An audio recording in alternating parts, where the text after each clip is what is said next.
Hey everyone, I know I haven't been posting much because I've just been really busy, but hey, it's time for a new set coming out in Japan. That means it's time to build some preliminary decks to try out. So I'm only building it, like always, for all the new grade 3 stuff. If, Magnolia got a new card of support, sorry Magnolia, I didn't really bother. But yeah, like Barom Magnus, for example, we have one. And basically all the other Divine Skill decks. I'm going to put all the deck logs below in the description, so if you want to take a look, go check there. And with that, I guess, let's just get started, right? So, first off, we have the L Calibra deck. Is that how I say it? I know I butcher all the names, but I can butcher them even more.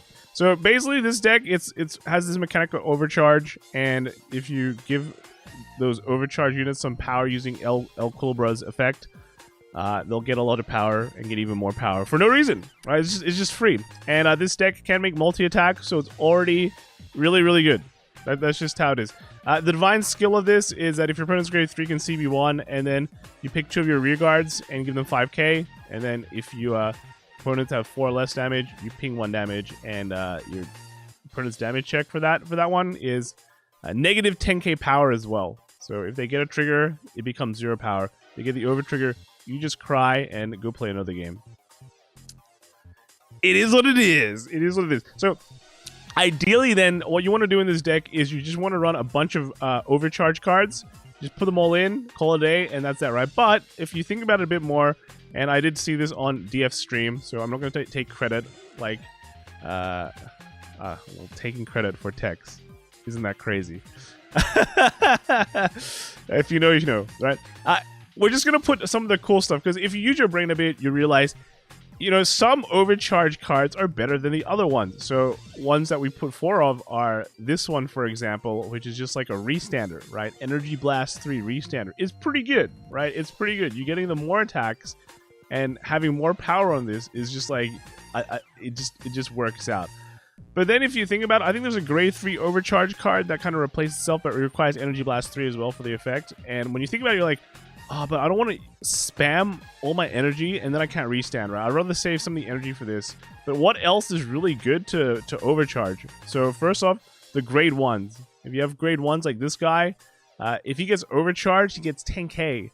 That's pretty good. When you overcharge something, by the way, like this using Soul Blast 2, they get 5k as well. So this guy's hitting like 23k by itself. That's pretty darn good, right? It's pretty, yeah, that's pretty darn good. I don't really have any other words to say to that, but yeah. And then this guy, it's not really a guy, but this girl, is it a girl? Yeah, no, definitely is a girl. She doesn't get, oh no, she gets 10k, so that's like, it's 23. That's a lot of power, right? Is it a lot of power? Like this guy, yeah, these guys are hitting 23, these people, right? These people are hitting 23, because of the L Calibra skill. Yeah, it's right. Yeah, you can, if you pick 3, give them 5k. It's pretty good, right? So do you really need like more overcharge cards when you have these grade 1s sitting in the back just getting a bunch of power? And then like your ride line, your grade 1 in this ride line, he calls himself out and he gets 10k when he gets overcharged. So it's so easy to just build a back row full of 23k beaters, right? Like I'm not, it's just that simple. It's like you don't even have like Persona Rise, just 23k. So we can just run a bunch of other stuff that helps us out in other ways. So first off, we have like Shenri's, this guy, this girl. I call everyone guys. This person is like a 13k, goes to Soul, draws a card. It's good because we need Soul. If we don't have Soul, we can't use the Soul Blast 2. But yeah, 13k with an overcharge will be 18. That's pretty good. You have orders that you can run when your opponent starts flooding the board, but and you can probably change the build of the deck if all you fight are L Calibras or something that just floods the board early. You can just run more orders to kind of trigger this, or just run other soul charge cards, or run less of this and run other cards. It's fine, but it's just a nice grade 1 beater that you can put down early, put to soul, draw more cards, and call it a day, right? Then it combos very well with Ford, so Ford can call her out. Ford can call out like grade 1s and things that go into Soul or just reset. It's just overall a very nice card. Early game beater that hits 18. So you can combo with that, with just a grade 1 by throwing the grade 1s to the board. 23 is a really, really good number already. And then the other thing is Brachioforce. So Brachioforce, I like a lot, right? And it's like an on-hit. So personally, like, I'm not a huge fan of on-hits, but when you combo with just insane amounts of power, it just makes your opponent really sad. Because either they have to guard or you get to cash in and draw a card and retire one of your opponent's cards. It also makes it so your opponent cannot rush you without the fear of you dropping this card down and forcing them to guard, which is a big thing. So Brachioforce, I think this accomplishes a lot of things in this deck. Early game and late game, you have a Brachioforce. Same with Ford. And the rest of them are just like insane overcharge cards that just go bam. Big damage, big power. I hope you die, right? Rest of it is just, I like Defensing Roar. Is Dragon Empire, Defensing Roar front triggers the best. And then we have 2 of the order that just kind of revives 2 cards, 2 overcharge cards. I don't think you really need this that much. You'll probably play like this once a game, unless you're playing against a really, really heavy retire deck. In that case, just, oh well. Just hope you draw your ladder, right? But yeah, I feel like you won't really use this that many times, even though it's like a straight up plus 1, because you have to play this down. Yeah, so... But it'll come in handy like in those really rare scenarios. So that's why I just run 2. And that's pretty much L Calibra. Next we have is like Barom Magnus. I'm gonna be real here, right? I'm gonna be very, very real. I'm not a huge Barom Magnus fan. At least the new deck though, the new Barom Magnus came with a new ride line, because the old ride line was just hot garbage. Yeah, I think we can all agree on that. New ride line of Barom Magnus is actually just straight up better. Soul Charge 2, Soul Charge 2, so cool, right? So cool, and can call a card out from Soul, so that's nice. It's a free card. New Barom Magnus is kind of interesting. The first effect is that if you're for each card in your Soul with Barom Magnus, this card gets 5k. So you have like 3 Barom Magnus in Soul, he just gets plus 15k for no reason. And then the second effect is, where the Spice lies, is just when this card attacks a Vanguard, you counterblast 1 and do all of the following based on how many soul you have. So you have 10 or more, you draw a card and get a crit. Cool. The second one is 15 or more. You can pick as many cards as you want from both you or your opponent's side of the board, and then put them into soul. And then afterwards, you call 2 cards out, and then they get 10k. So it's very similar to the old effect, right? Old 15 Barom Magnus effect. But now we have the 20 and up. So this one is kind of just when for this battle, your opponent has to call 3 or more cards to guard it. So it's just like a triple guard restrict.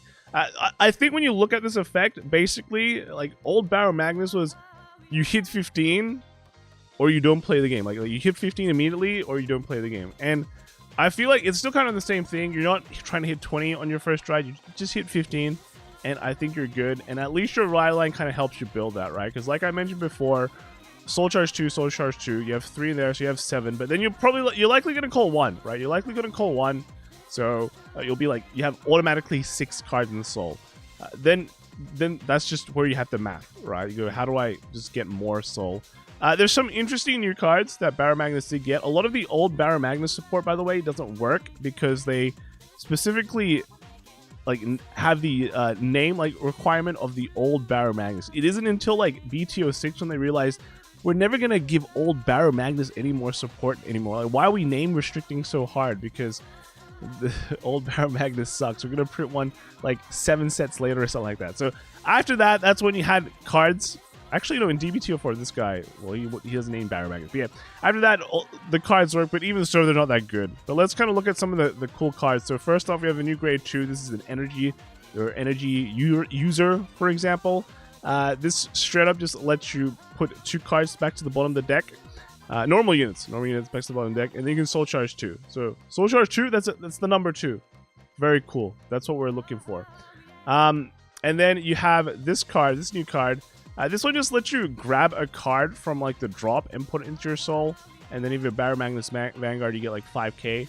So it's 15k, helps you build soul. Although it doesn't have the soul charge function, I still think it's very, very good. Just because it also has the second effect where if you suck this in via your Barom Magnus ability, you get to draw 1. So it kind of cashes itself back in. Very nice. And then the other one is this new grade 3. She is a soul charge 1. So very cool. I like that number because we're running the Dole that increases soul charge if you haven't seen. This also functions as another effect where it lets you put cards back into the deck when you call it out. It's just all part of the same effect. So it helps you not deck out, right? It helps you not deck out. That's the most important thing. And then, yeah, like I said, we're running the Dole. So some of the things that have Soul Charge 1 written on them are pretty good. We are running, like, not that many, I guess, compared to before. But overall, she's a pretty nice effect. There's like 18k beater, so that's nice. It can just help push a lot of damage. And these like extra Soul Charge numbers can at least hit Soul. Like that's just the thing. And then we run the order. It's just Soul Charge 3, which is crazy, which is great, right? And it can become a Soul Charge 4, yay! And gives your front row power. So just push, and at least in this deck, you seem to draw like a better amount because also your ride line is not bad. So that's nice. Running some Biff runs as well, just because overall the deck actually doesn't counter blast that much if you don't want to. And this can kind of do two things. You just grab a card, put a card into Soul, and then just discard a card. You can kind of put into Soul anyway, right? So kind of nice to have like just like a counter blast outlet that can help you dig and grab some stuff. So I guess that's how I'm building it. I think there's probably more ways you can do it. Just if you want to be much more aggressive, you can run the Bruce order instead. That's the Soul Charge 4. But as long as you're able to hit 15 in the different ways, I guess you're fine. I'm still running. The only old card I'm running is like not just the Dole, like yeah, that's old, but also was it Chigura, right? Just because you can kind of salvage important cards back into your hand. And kind of extend the game, so that's why. Also, we're just running 2 of this dude. This effect is just if you put something in Soul, if you put something of your opponent's card into Soul, you can instead is it bottom deck it, right? I think. And then the second effect is the main reason. It gets a bunch of power, right? For every 5 cards in your Soul when it attacks, it gets 5k. So it hit pretty big, right? That's nice. But only running 2 because it doesn't Soul Charge. You could probably run less, but yeah, that's it. Next we have is Alden. So I kind of find it funny that like everyone was like at Alden's first release, everyone was like going, yeah, this deck's I don't know, you know. And then afterwards we're like, ooh, yeah, maybe this is pretty good, or maybe everyone just thought that. I don't know. One of the things with this deck I kind of saw a lot of people doing is just dropping in Caterpiles, all right? Because why not? All right, why not? Caterpile. You want an early game, and you want to be able to multi-attack, right? And that's what this deck can do. And that's what Caterpillar can help you do too. So let's just run the Caterpillar engine, you know, Thegria and this what was it? Selgion, right? Yeah, boom. 8 cards in. I'm running the festival collection. No, not festival. DZ-BT01. DZ-BT02, grade 1 that kind of surges for orders. This can help you toolbox the order that you want. Okay, where you have the Wisdom order, and I'm running 1 copy of just the Alden order, just so it's just kind of an extra multi-attack option when you really need it. And then yeah, that's kind of how I went with that. So let's kind of talk about the Alden skill, because I haven't really said anything about it. I've only been talking about Caterpiles. So this one is that when a card will be called on like a rear guard with a unit, instead of putting the rear guard to drop, you put to hand. So you just overcall things. When it attacks, you can CV1 and draw a card, and then call a card from hand, and then until the end of your opponent's next turn, that gets 10 can't be your tide, and then it gets plus 10k. So that's pretty nice. That's pretty nice. And then the Divine skill is you just Soul Blast 1 and look at the top 7, pick up to 2 cards and call them, and then until the end of the next turn, your opponent cannot retire your units. It's cool, right? It's cool. Just full board protection. It doesn't require. There's like no restrictions, so you can just kind of just flood the board and rush. So that's why, you know, Caterpillar, cool, flood the board there, and then immediate Divine skill, put on more pressure. The main card here is this crazy looking girl knight thing. She looks so nice. But yeah, when she's placed on the rear guard circle, energy blast 4 and draw a card. So it's high energy cost, but you're gonna be putting her back to hand, playing it. So it's just straight up energy outlet that you can always use. And then a secondary effect is basically like old Jewel Knights. So if you put a card onto this unit's circle, just overplay over this unit via Alden's effect. That unit gets 10k, the one that is called. And then if your opponent's grade 3, you can Soul Blast one and then stand one of your other rear guards. So that's how you make like 5 attacks. And then remember, when you overplay this unit will just go back to hand because of Alden's skill. So that's why, yeah, Energy Blast for a draw on card, because you're always spamming it. But yeah, that's how you make the 5 attacks, which is why I felt I didn't really need like too many of this order. You don't really need to play this order every single turn, because you're already, as long as you have her, you're 5 attacking.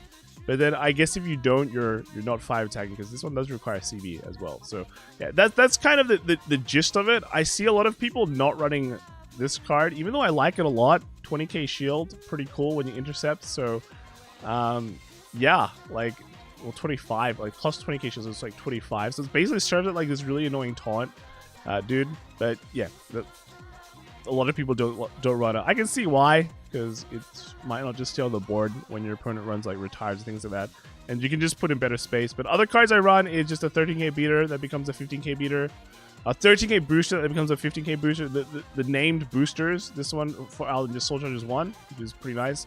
And then the one old card we run is the old is it Fearon? It's just a plus like 10k beater. But when you place it on the rearguard circle, you can also discard 1 and countercharge. So it's like on-demand countercharge that is, I guess, reusable, because you can like play over her, right, and then just bounce it back there. So yeah, that's the reasoning behind most of the cards in this deck. Caterpile, Rush, make like Teeth Felt is gonna be your main beater, I guess. I'm just gonna want to place her over Jewel Knight Girl, and then just go ham. All right, so cool. Next wave is Levidras. I don't really. This deck was kind of interesting to build, I guess. I feel like it's a bit all over the place, but because it's Stoicheia, you can kind of build it a bit toolboxy. So let's kind of talk about Levidras. Yeah, so it has this mechanic called the Infinity Eyes marker. And what it basically does is you place these markers on either you or your opponent's side of the board. Usually you have to place 1 on each. And then you can choose to give the unit that's on it like plus 10k or minus 10k. And, like, you just give your opponents minus 10k, right? But then when you minus 10k your opponent, it disappears and you draw a card. So what you want to do is you want to your side of the board gets bigger, and then their side of the board can selectively get weaker. And the Divine skill just basically places another set. So eventually, all your opponents, the markers can only be set on the rearguard circles.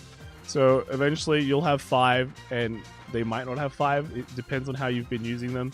But eventually, you'll have 5, so your board gets really big. So you kind of can look at it as kind of a more grindier game kind of thing.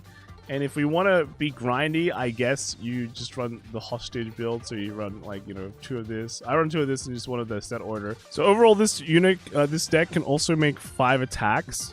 So first, you have this dude. Not really a dude. You have this bug. So this one is just when you place it on the rearguard circle.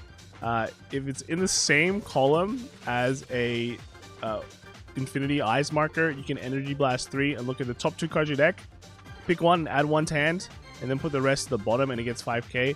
The second skill is just a con skill, which basically says you have a Levidras grade 3 or higher, and you have 3 Infinity Eyes markers. It gets 5k, and it can attack from the back row as long as you don't have another card with the same name. So you put 1 in the back, and then the other one, this is the Vanguard booster, right? The name Vanguard booster, so 13k booster, then 15k if you're boosting a Levidras. And then you CB1, and you pick one of your back row units, and it gets plus 10k, and it can attack from the back row. So that's how you make the 5 attacks. You have 2 different cards that can attack from the back row. And that's kind of it. Like, the rest of the cards I put in, I have, like, Inlet Pulse, because I know there's a lot of inlet pulsators out there. They're like, why do you put inlet pulse in everything? Well, I'm going to put in this deck. Right, this is how it is. You can put it on a marker and it'll get power, so it's actually not that terrible. It's not just a 13k that just draws you a card. You're like, oh, yeah, that's cool. And then you have the counter charger. This one is like, again, it's 8k, but guess what? It can become 18 because of the marker, and it can just help you counter charge. So that's nice.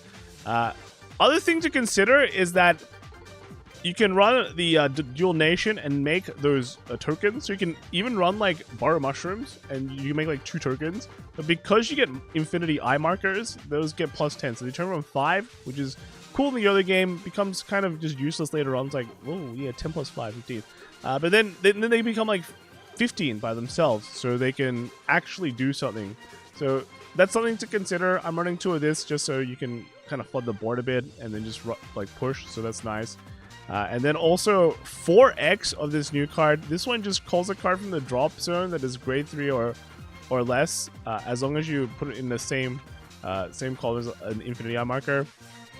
And then that card gets you have 3 or more Infinity Eye markers.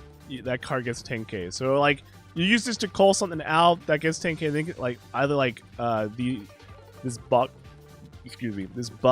or just anything, and then you can just bash with it, right? Bash attack from the back row, and that's that. Also, I guess because I'm just trying to tech it out, run one of the 13k beater / 10k shield. So you can put this in the back, and then it gets power attack from the back, and then you can kind of like use the set order to get intercept with it. Of course, if you do that, then it gets bound, and that's the only thing you get that whole turn. Well, for the whole game, because it gets bound, you don't get to reuse that. But it is something that I guess that can work out. And overall, just 10k shield is nice. Yeah. The rest of the deck, we have some orders. So Twin Cast, Spiritual Body Condensation, basically Soul Charges with Soul Blasts, which I think is kind of important. You can call a card out and give 5, so you can kind of chain and make a big board. And then we also have this Levy Drast order, right? I'm only running 1 because I don't think you need to run too many. It does Energy Blast 2, which can kind of conflict with some of your energy costs. But it's basically, you call it a card from the drop as well. So literally nearly no cost except for energy blasting.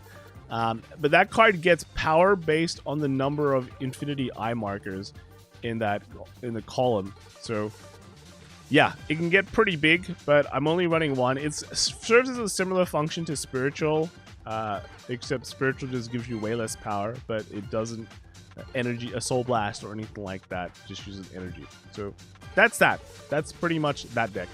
Next we have is Impio, and I feel like this deck, you know, I really like it. It seems really cool, but I think this deck is unfortunately kind of hot garbage. Why? Because it's a 3 attacker deck, right? 3 attacker deck with no guard. It gets a lot of drives, but it's a 3 attacker deck. We're talking about 2024 Vanguard, boys and girls.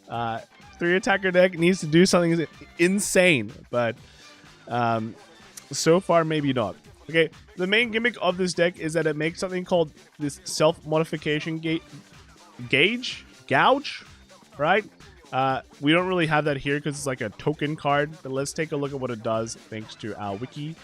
So yeah, this gets generated when you ride the grade 1, by the way. So I think it's here, right? Yeah, if you ride over this grade 0, you can make a System Exceed token and put it in the set order zone. So it is a set order, right? So it does satisfy set order conditions.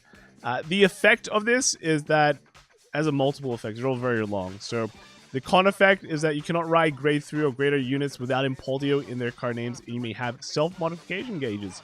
And what is that? Well, let's look at the second effect. So in the order zone in auto, when a card is put into your damage zone during your opponent's turn, choose a card from your drop and put it face up as your self-modification gauge. Then if you have 3 or less self-modification gauges, and your card other than trigger unit was revealed for this damage check, you choose one of your vanguards, it gets plus 5k until the end of turn. And then if you have 4 or more self-modification gauges, it just gets 5k, right? It doesn't matter what you trigger, you get 5k. So what this means is that you can get some decent defensive power in the early game and later games as the game progresses anytime you take a damage, you become a bit more bulkier, for the turn at least. And then some of the other effects here require self-modification gauges to be stacked. So first, let's look at Impio itself. So the act effect is Counterblast 1, and you put one card from your drop zone into your self-modification gauge, and then you look at top 5 and call a grade 3 or less card among them, and then shuffle your deck, and then you get the following red text, which is for every 2 self-modification gauge you have, your front row gets plus 5k. So you have 10 self-modification gauges, then you get plus 25k to the front row for the turn. And if you had multi-attack, that'd be insane, right? But because you don't, you just feel bad. Of course, you can run Dark OT to make that other multi-attack, but then since you do so many drive checks, you could just kill your opponent by triggering Elder Breath, right? So, I don't know. It's up to you. Second effect is the Divine Skill. It's also an act, and then if your opponent is grade 3 or higher, and if you have 4 or more self-modification gauges, Counterblast 1, discard a card from your hand, and you get +1 crit and +2 drive. Yo, that's crazy.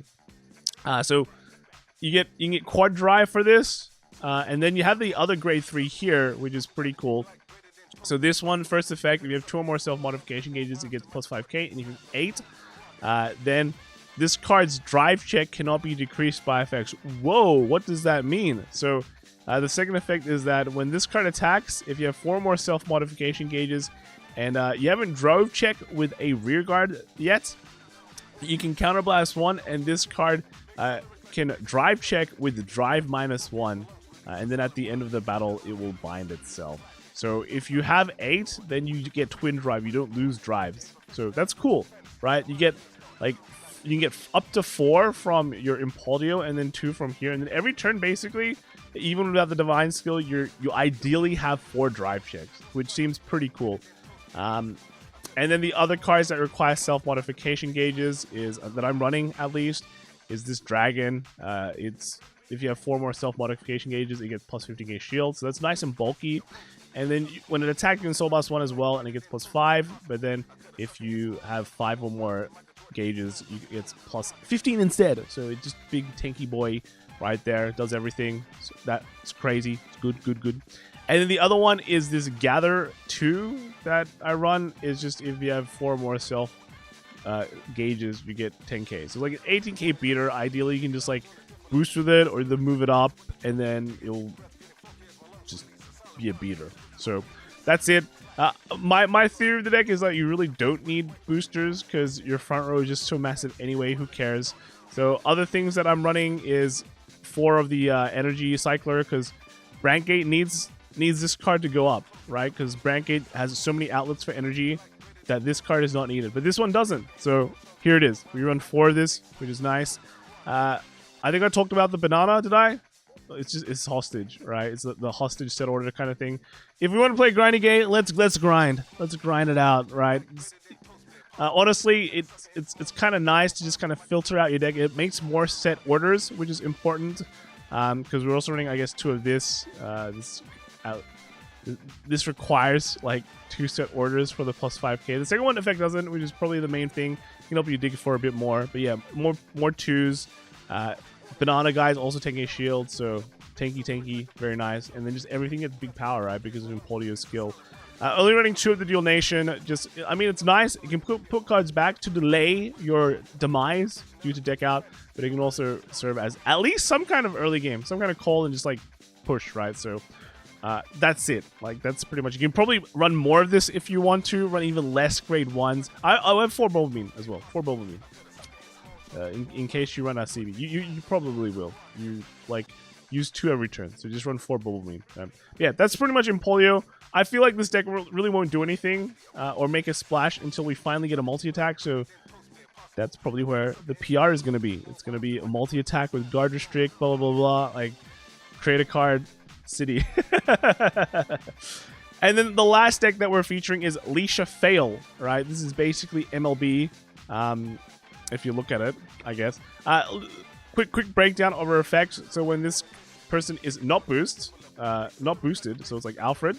People have been saying that. You can Energy Blast 3, then suck in 2 regards, or 2 or more regards. So you can suck in your whole regard circle, all of them, right? And then for if you do, this unit gets +1 drive, so 3 drive checks, and then for each card you sucked in, she gets plus 5k. All right. Ideally, you'll only be sucking in 2 cards because otherwise, that's a huge minus. The Divine Skill is pretty interesting though. This is where the juice comes in. So when this card attacks a grade 3 or higher, if your soul has 6 or more, you can CB1 and then stand this unit. So, ooh, nice, restand, and then -2 drive. And then for the fight, it gets your Alencia Fell gets plus 5k in a crit, which is active on your opponent's turn. So on your opponent, she's basically 18k. It's going to be a bit annoying to beat her up.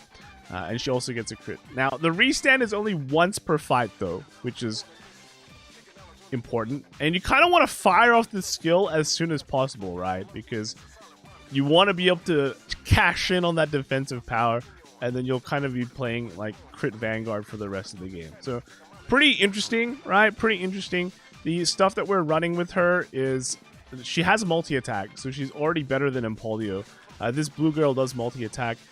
It's a 4-attack deck, and then yeah, this is just if your Vanguard has is Alencia Fell, grade 3 or higher, this unit gets plus 5k. So it's active on your opponent's turn, so a bit tankier, a bit annoying to get rid of. And then once per turn, if when your Alencia Fell grade 3 Vanguard attacks, if this is in the front row, well, if your other front row is empty, sorry, this you can CB1 and stand this card, and then if your opponent's grade 3, this gets plus 10k. So yeah, it's just hard 4 attacks, but at least you have multi-attack. Unlike other deck, unlike other deck, right? Other cards we can run is there's some support other Alencia Fell support. So here is one of them. They basically have like 2 effects. One of them would be, I guess they have 2 effects. I hope. So when this card's placed, first one is like when it's placed on the regard circle. If you have Alencia Fell, CB1, draw a card and it gets 5k. And then the second effect all is related to Alencia Fell's sucking, I guess. So when this gets sucked in by Alencia Fell, you give your Vanguard plus 5k. Yeah. And then the other one is this girl. So this one has just, if your Vanguard is Alencia Fell and it boosts, it gets 5k. So nice. And then the second one is when it gets sucked in by Alencia Fell, you draw a card and you countercharge if you haven't countercharged this turn. So you probably just want to suck in these 2. Your attack order would just be like the blue girl on one side, and then these 2 on the other, and then you'd attack with your Alencia Fell, and then stand the what's the name? L Calibra, and that's 4 attacks, right? Also running Stragoth. Stragoth at least allows you to have, just lets you develop a board. Just like you can call a card behind Alencia Fell, by the way, you just can't boost, so you can maybe suck in like a front and the card behind Alencia Fell kind of thing. But yeah, this helps you build a board and also is like a CB outlet in a way. It can just attack, draw a card, and get plus 10k. So that's nice. And we run Cyclers, and it's not Energy Cycler, it's Soul Cycler, because you do get a decent amount of Soul as well. I think she Soul charges 1, so that's nice. And then you put a card from your hand into Soul. And so that's you basically are going to hit that 6 soul requirement very, very easily because you can suck in as many cards as you want, right? So because you're building soul, you can just run soul, the old cycler, lets you draw a card, but also its dual function. It lets you CB1 and give your front row 10k, 5k. So later on, it's still pretty useful. So we're just running that, and that's like it doesn't really impact the game as much. Other cards we're running is the set 2 order searcher. This will at least help us dig for certain things. So we can search for this order. This will help you trigger the Stragas to like call more stuff, because eventually you're gonna have like more than 6 cards in soul anyway. So you can just cash that in and like draw more, like build a board and help you dig for things. So this lets you look at top 3 and call a card, and then you put the rest at the bottom. And then the other order I'm running is like this on demand. This is just if you have 6 units, 6 or more units, soul blast 2, and then countercharge 1. So on demand countercharge, you can search for it. You just need to build a full board, right? If your board isn't dying because at least some of your cards are a bit tankier, some of your front rows are a bit tanky, then you know you'll hit 6 pretty easily, and then you can just, again, you'll have a lot of soul Soul Blast them, get a counter charge if you really need it. And it's all accessible via this grade 1, so just either you'll draw your order or the grade 1s, and you can kind of access either of them when you need to. And then, yeah, I think I haven't really talked about the Regulus pieces I've been using for everything, but I've run a lot of... You can change them for anything you want. I'm just putting a lot of ladders just because a lot of these decks require board setups, so if you don't want them disappearing. And it's literally just like the easiest order to use. You put into Soul, plus 5k, draw card. And doesn't require any... And there's no restrictions around them. You can run like Pog as well, for example, but I feel like this just has like a nice secondary effect. And it's pretty cool, right? So that's pretty much like all the decks. Let me know what you guys all think in the comments below. Again, I'll put them all in the deck logs in the description. So just check them out, and hopefully I didn't forget to put in like all the PGs. Yeah. Anyway, that's it for me. Let me know what you guys all think, and I'll see you all later. All right, bye.